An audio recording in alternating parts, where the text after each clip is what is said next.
Hello friends, welcome to my channel Sushant. Today we are at the next topic of Alapin variation. This is the fifth lesson and we are going to look at a sideline, very interesting one. Let's get to the position quickly and then discuss. So E4, C5, C3, D5. We are again back to the D5 line. ED, Queen D5 and white plays D4. We discussed some cases of NC6, V6, NF6 over here. But in today's line, black plays CD4, CD4, NC6 first. It looks like we are back into the line BG4, BE2. But here black goes with the move E5. Very interesting move. See, he pressurizes D4. If D takes E5, he wants to do QD1 check. DE5 is a bad option. And white has to act quickly here. He of course goes NC3.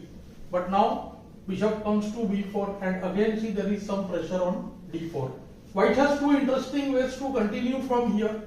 One is a very interesting gambit line played by Sir Stuart Milner-Berry. Here he has the idea of playing BE2. Very interesting move in fact. Not as bad as it looks. But see what is the interesting point. White is ready to give up his piece in the line E4. After E4 he simply castles. See now the queen is attacked. So bishop C3 forced takes and EF BF3. White has given up the piece for strong center, bishop pair and see RE1 check will be there, bishop A3 which can win the knight on E7 if it comes there.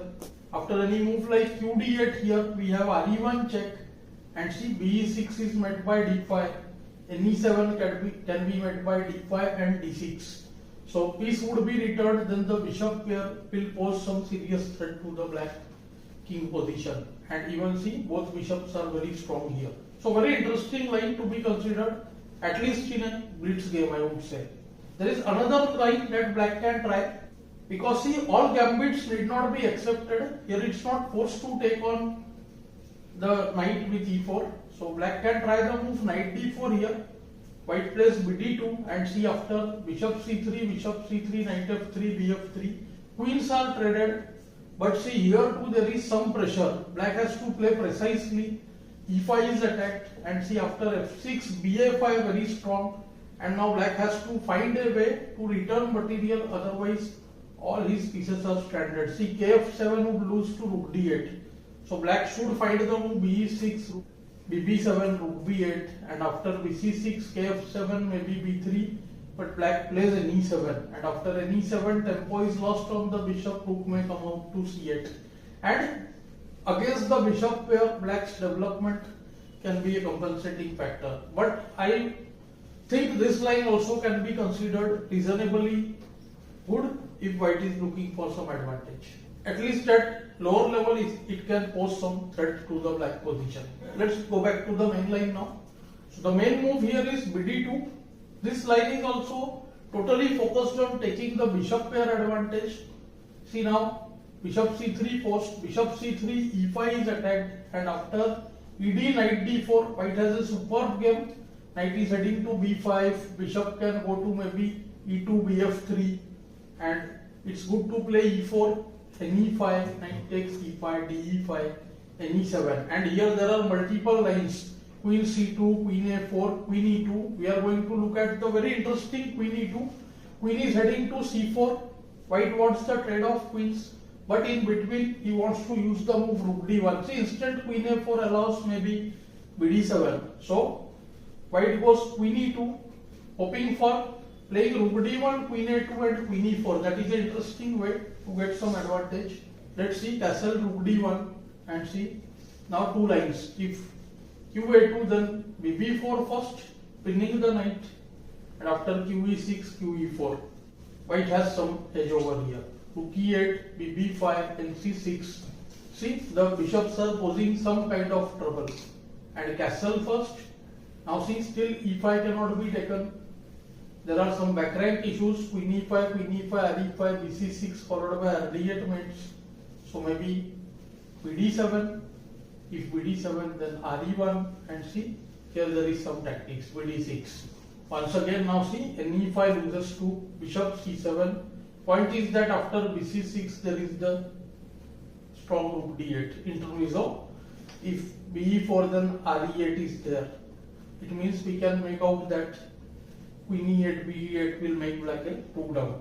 So after castle qg6 only move, but here 2 takes and bishop c3. White's advantage is there.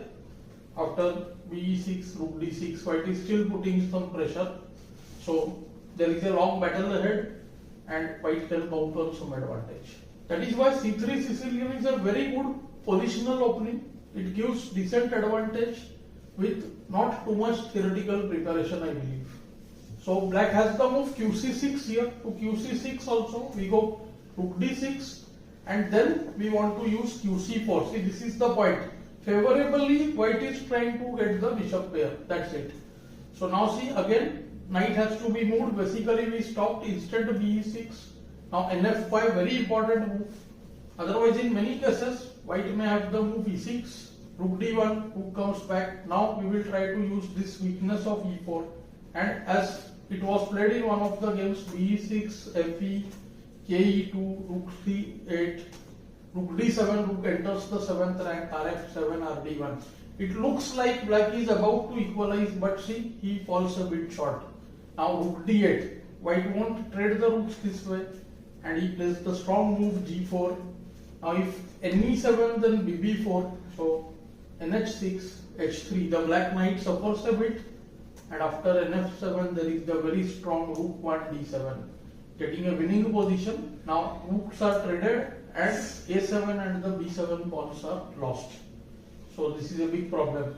Also we can see that ke3 is there. So black went ng5, rook b7, nh3, rh7. White went on to win this game. So e5 happens to be a very interesting choice for black. With simple play, black is trying to equalize the game. And I thought it's necessary to cover these lines as well to have a complete opening repertoire. Do let me know how you found this lesson in the comments below. Thanks for your time.